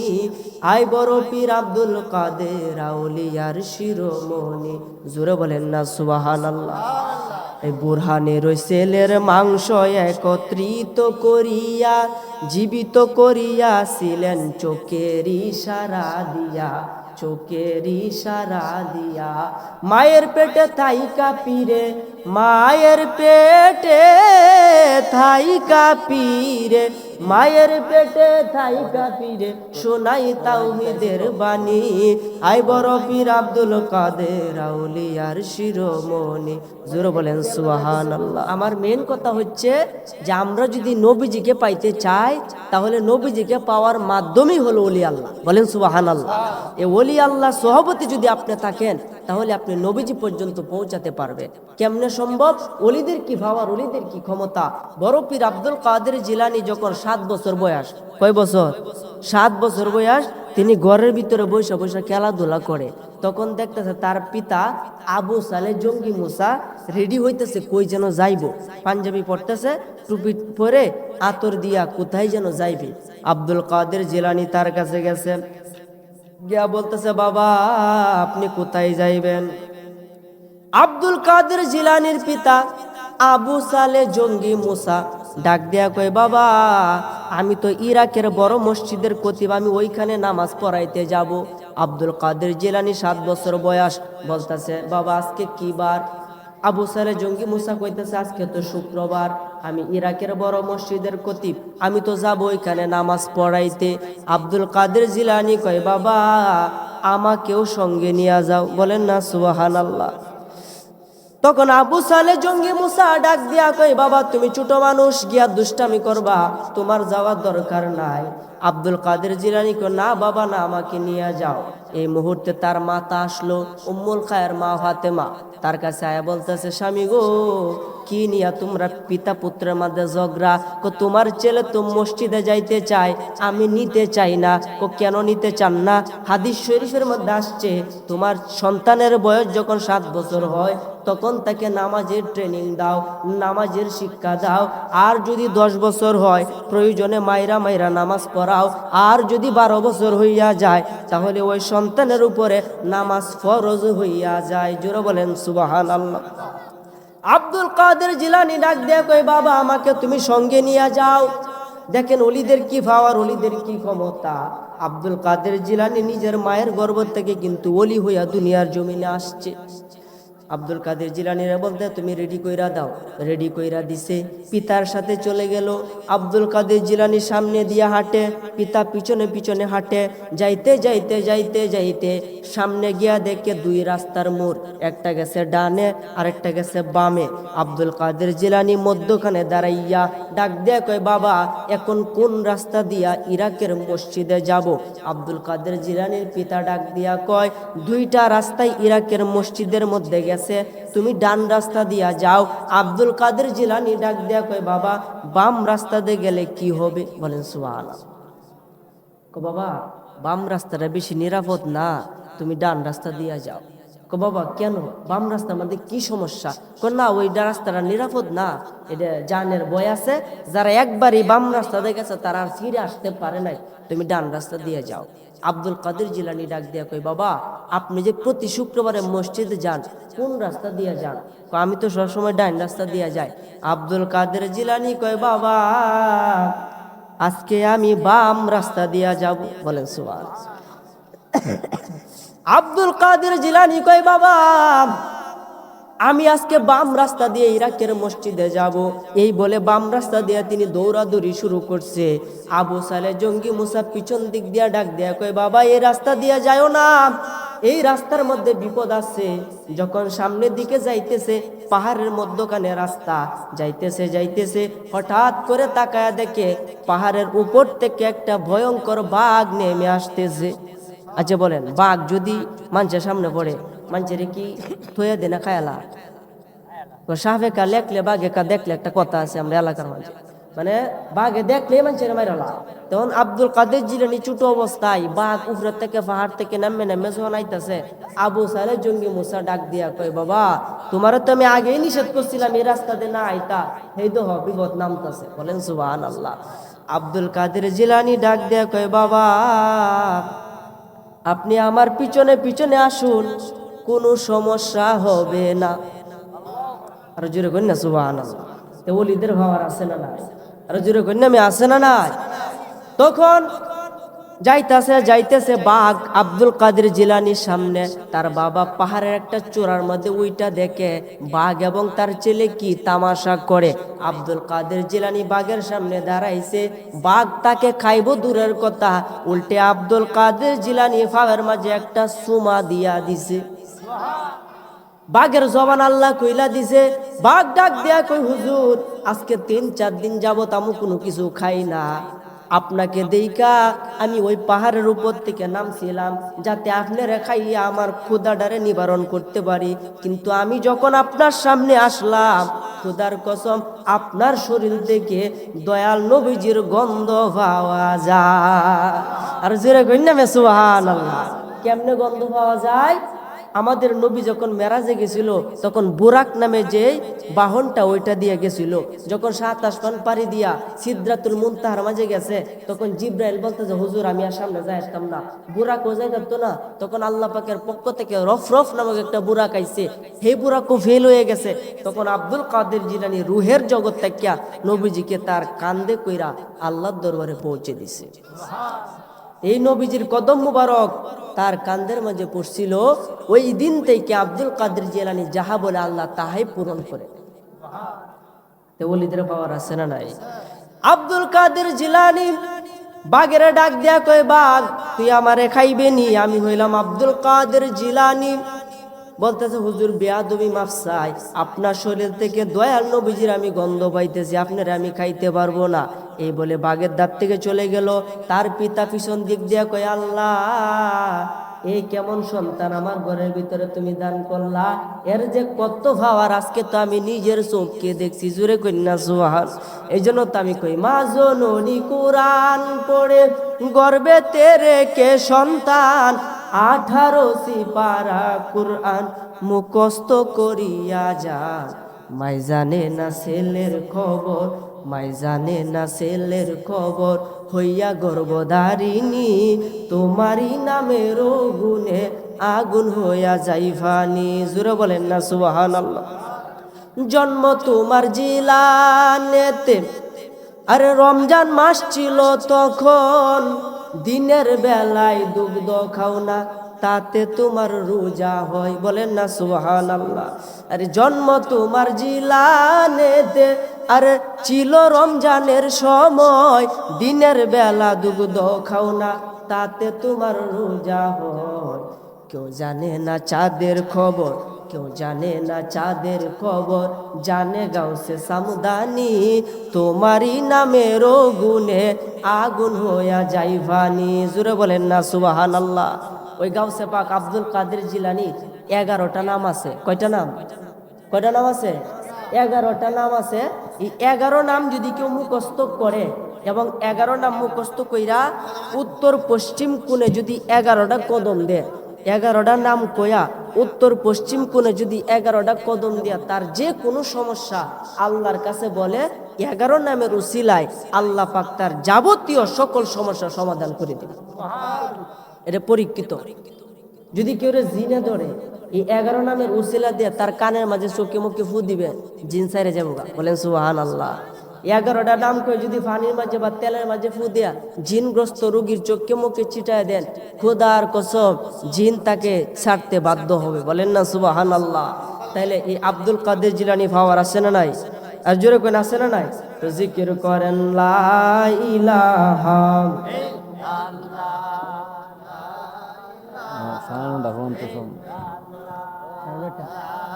আচ্ছা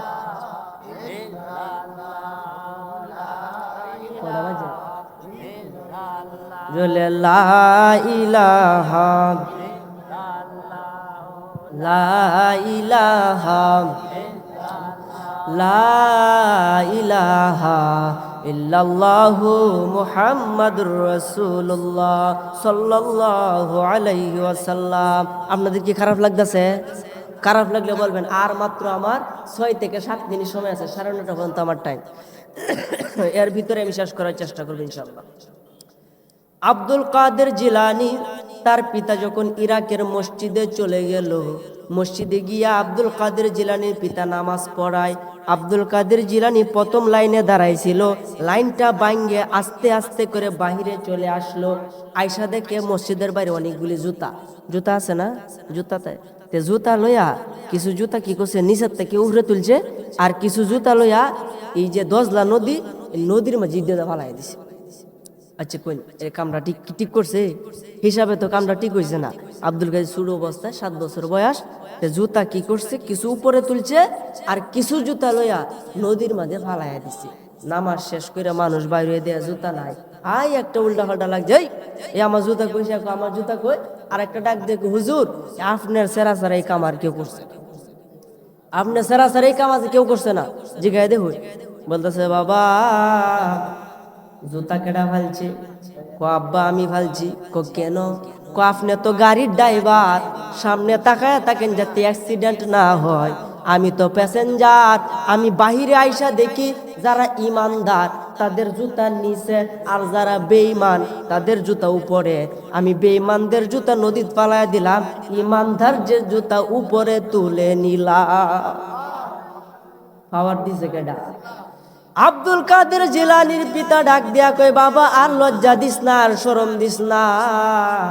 এই মুহূর্তে একজন মুসল্লি দৌড়ে আইলো, আয়া বলতেছে হুজুর আপনার এক মুসল্লি আজকে শুক্রবারে মারা গেছে, মারা যাওয়ার আগে একটা ওসিয়ত কইরা থইয়া গেছে, আপনি যেন তার জানাজাটা পড়ান।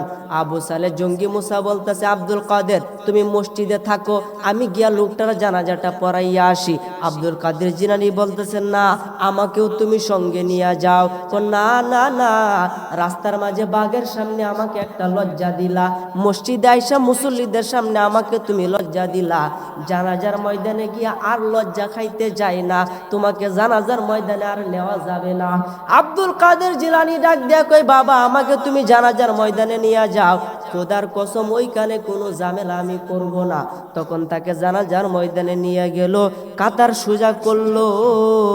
তখন দেখে লাশের পাশে বৈশা বৈশা একটা ছোট্ট বাচ্চা নয়নের পানি ছাইরা ফুফায়া ফুফায়া কাঁদতেছে। আব্দুল কাদের জিলানীও ছোট, ওই বাচ্চাটাও ছোট, তার কাছে গেছে, গিয়া বলতেছে ভাই, ও আমার ভাই তুমি কেন কান্না করো? তখন এই ছোট্ট বাচ্চা ডাক দিয়া কয়, ভাই রে আমার পিতা দুনিয়ার জমিন ছেড়ে চলে গেছে রে, কিয়ামতের আগ পর্যন্ত আমি যতদিন বেঁচে থাকি আর আমি বাবা ডাকতে পারবো না, আমাকে আর কেউ কুলে নিবে না, আমাকে কেউ আর কোনো মজা কিনে দিবে না, আমাকে কেউ আর আদর করবে না, আমি আজকে এতিম হইয়া গেলাম, আমি বাবা হারা হইয়া গেলাম। বলেন না সুবহানাল্লাহ। যার বাবা নাই সে তো বুঝে বাপ হারানো কত যন্ত্রণা। এ ছোট বাচ্চা কান্দে, আব্দুল কাদের জিলানী মনের ভিতরে দয়া হয়ে গেল, মায়া হয়ে গেল, বলতেছে ভাই কি করলে তুমি খুশি হইবা, কি কাজটা করলে তুমি খুশি হইবা? ছোট বাচ্চাকে, আমার পিতা যদি একবার আমাকে কুলে নিত, আমার পিতা যদি আবার আমাকে আগের মতো আদর করতে পারতো, এক কথায় আমার পিতা যদি আবার জীবিত হইতো, তাইলে আমি অনেক বড় খুশি হয়ে যাইতাম। আব্দুল কাদের জিলানী তার পিতার কাছে গেছে, গিয়া বলতেছে বাবা বেয়াদবিন মনে না করলে একটা প্রশ্ন করি। বলতেছে করো। জানাজার নামাজ কি মৃত ব্যক্তির হয় না জীবিত ব্যক্তির হয়? বলেন সুবহানাল্লাহ। কি কইলে? জানাজার নামাজ তো মৃত ব্যক্তির হয়। তাহলে বাবা আসো বাড়িতে চলে যায়। জানাজা পড়াম তো? জানাজা তো জীবিত মানছেন না, জানাজা তো মৃত মানছেন। যেই ব্যক্তির জানাজা পড়াই তাইছো ওই লোকটা তো মরে নাই। এই কি কর, লোকটা মরছে, কি আজগবি কথা। সে মারা যাওয়ার পরে তার হাজার হাজার মানুষ দেখতে হয়েছে, সে কথা কয় না। তারে গোসল দিছে, সে কোনো কথা কয় না। তারে কাফন দাফন করছে, এরপরেও কথা কয় না। এখন জানাজার ময়দান আনছে, এখনো সে কথা বলে না। তুই বলছো জীবিত, একটা থাপ্পড় দিয়া দাঁত সবটি ফালাই দে। বাবা থাপ্পড় দেওয়ার আগে আসেন, আমার সাথে আসেন। নিয়া গেল লাশের কাছে, গিয়া বলতাছে এই দেখেন কুম্বি ইজনি, কুম্বি ইজনি, কুম্বি ইজনি, আমি আব্দুল কাদের জিলানী তোমাকে আদেশ করলাম উঠে দাঁড়িয়ে যাও। আর জোরে কন্যা সুবহানাল্লাহ। উঠে দাঁড়িয়ে যাও, সঙ্গে সঙ্গে উঠে বয়ে উঠছে। বলেন না সুবহানাল্লাহ। এই ক্ষমতা আব্দুল কাদের জিলানী রহমতুল্লাহ আলাইকে আল্লাহ দান করছিল। তিনি মৃতকে জীবিত করতে পারতেন এবং নৌকা ডুববে গেছে 12 বছর পরে এটাও জীবিত করছে। বলেন সুবহানাল্লাহ। কেমনে করছে? একদিন চিনি রাস্তা দিয়ে হাইটে হাইটে যাইতেছে, দেখে একজন মা একজন মহিলা নদীর পারে বসে কান্নাকাটি করতেছে।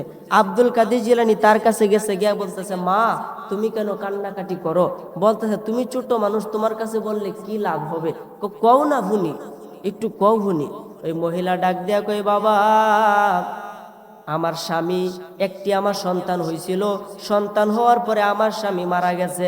এই সন্তানটারে ছোট অবস্থায় আমি মা মানুষের বাড়িতে মুনিকাইটা, মানুষের বাড়িতে দাসের মতো কাজ কইরা আমি তারে মানুষের মতো মানুষ করছি, অনেক বড় শিক্ষিত করছি। বিয়ার বয়স হয়েছে, তারে বিয়া করার জন্য এই নদী দিয়া নৌকা দিয়া বরযাত্রী সাজাইয়া স্ত্রীর বাড়িতে পাঠায় দিলাম, যাও বিয়ে করে নিয়ে আসো। আমার ছেলে যখন বিয়ে করতে গেল, বিয়ে করার পরে বউকে নিয়ে যখন নদী দিয়ে আবার আসবে, হঠাৎ করে নদীর মধ্যে ঝড় তুফান শুরু হইল।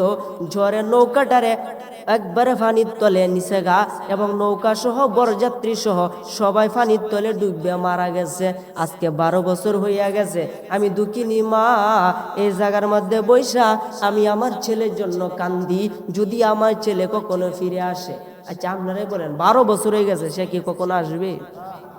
আব্দুল কাদের জিলানী কো মা তুমি কি করলে খুশি হইবা? আমার ছেলে যদি আবার ফিরে আসতো তাহলে আমি খুশি হইতাম। কয়ে ঠিক আছে এখানে একটু বসো। আব্দুল কাদের জিলানী ধ্যানের জগতে চলে গেছেন, আল্লাহর সাথে এলহামের মাধ্যমে কথা বলে। মনে রাখবেন নবীদের ক্ষেত্রে আসে ওহী, ওলিদের ক্ষেত্রে আসে এলহাম। ওহী মানে আল্লাহ পাকের পক্ষ থেকে খবর নবীদের কাছে পৌঁছে দেয়, আর এলহাম হলো সরাসরি আল্লাহ এবং তার বান্দার সাথে কথা হয়। বলেন সুবহানাল্লাহ। যাদের কাশফ খোলা, যাদের অন্তর চোখ খোলা, বাতিনি চোখ খোলা। মনে রাখবেন মানুষের চোখ হলো 4টা, 2টা হলো জাহিরি, 2টা হলো বাতিনি। কলবের চক্ষু, এই চক্ষু দ্বারা আপনি 1 মাইল 1.5 মাইল দেখতে পারবেন, আর এই কলবের চক্ষু দ্বারা আপনি এখানে বসে বিশ্বের মাখলুকাতের খবর নিতে পারবেন। ওই কলবটা খোলা হয়েছে আল্লাহর অলিদের, যারা খাঁটি আল্লাহর অলি তাদেরই কলব খোলা, এই চক্ষু খোলা। যদি তাদের হাতে হাত দিতে পারেন তাদের সহবতে আপনিও একজন অলি হইয়া যাবে। এই জন্য আমার ভাইরা বাবারা বন্ধুরা, আব্দুল কাদের জিলানী ডাক দিয়া কয় আল্লাহ তোমার বুঝি মায়া লাগে না, তোমার বুঝি দয়া লাগে না? এই মহিলা আজকে 12 বছর হইয়া গেল এখানে বৈশা বৈশা সে কান্নাকাটি করে। আল্লাহ তুমি যদি ইচ্ছা করো তাহলে তো তাকে তুমি আবার জীবিত করতে পারো। আল্লাহ ইলহামের মাধ্যমে জানায় দিল, আব্দুল কাদের রে 12 বছর হইয়া গেল, এখন আর জীবিত করা সম্ভব না। আব্দুল কাদের জিলানী ডাক দিয়া কই, আল্লাহ তুমি তো সবকিছুই পারো। আল্লাহ ডাক দিয়া কই, না 12 বছর হইয়া গেছে, এটা কেমনে জীবিত করবাম?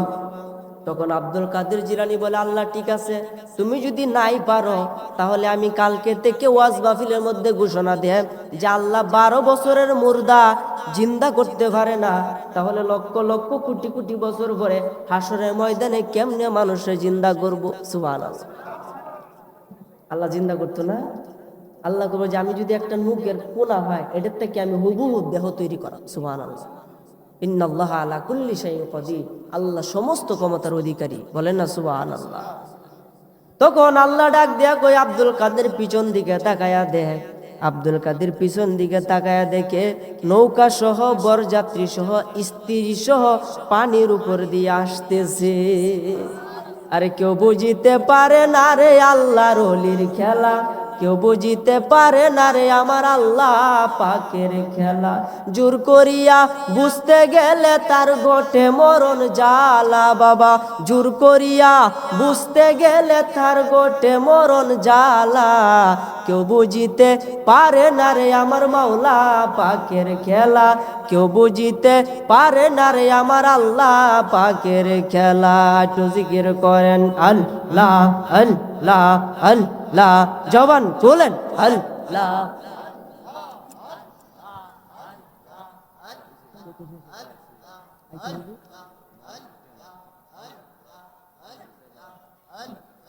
আল্লাহ আল্লাহ আল্লাহ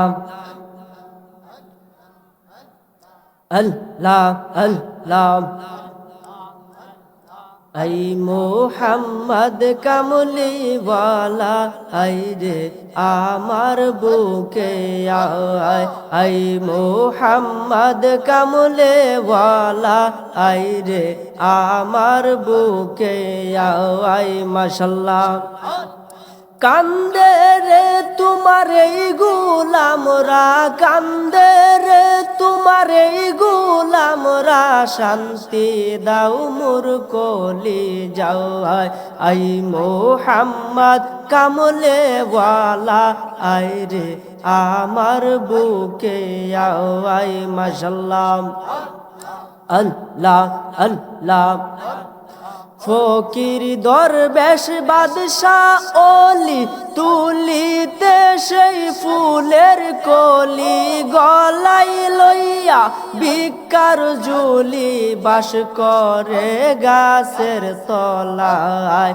আই মোহাম্মদ মদিনাওয়ালা আই রে আমার বুকে আও। আই মাশাআল্লাহ। আল্লাহ আল্লাহ। লা ইলাহা ইল্লাল্লাহু মুহাম্মাদুর রাসূলুল্লাহ সাল্লাল্লাহু আলাইহি ওয়াসাল্লাম।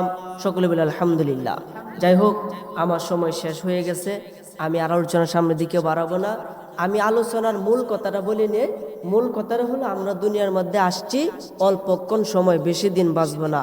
হায়াতে জিন্দিগিতে কতদিন বাঁচি আমি নিজেও বলতে পারি না। আজকের মাহফিল আপনি করেছেন, কালকে বাঁচতে পারবেন কিনা এই কোনো গ্যারান্টি নাই।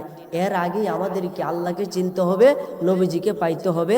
এর জন্য আমাদের একজন কামেল মুকাম্মেল আল্লাহর ওলি সহবতে থাকতে হবে, যিনি আপনার ভিতরে 6টা লতিফা আছে, কলব, রুহু, সের, আকফা, কফি, নফস এবং আরও আছে 4টা আব, আতশ, খাক, বাদ। এই 10টা লতিফাকে আপনার জাগ্রত করে দিতে পারে। এই 10টা লতিফাকে জাগ্রত করে যদি মৃত্যুবরণ করতে পারেন, নিঃসন্দেহে মরবেন আর বেহেশতে যাইবেন। এই আল্লাহর ওলির হাতে হাত দিলে এগুলো আপনাকে খুলে দিবে। এটাই হলো আমার মূল কথা। যাই হোক, আল্লাহ যেন আপনাদের সকলকে সত্যিকারের ইমানি বুঝ দান করে, বলেন আমিন। আমি ছোট মানুষ, স্টেজে অসংখ্য ওলামায়ে কেরাম আছে, আমার কথায় যদি ভুল হয়ে থাকে আপনারা ক্ষমা সুন্দর দৃষ্টিতে দেখবেন।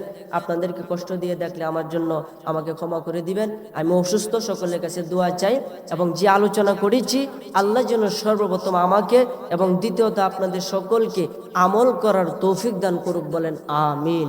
হাদা ওয়া আখিরি দাওয়ানা আনিল হামদুলিল্লাহি রাব্বিল আলামিন।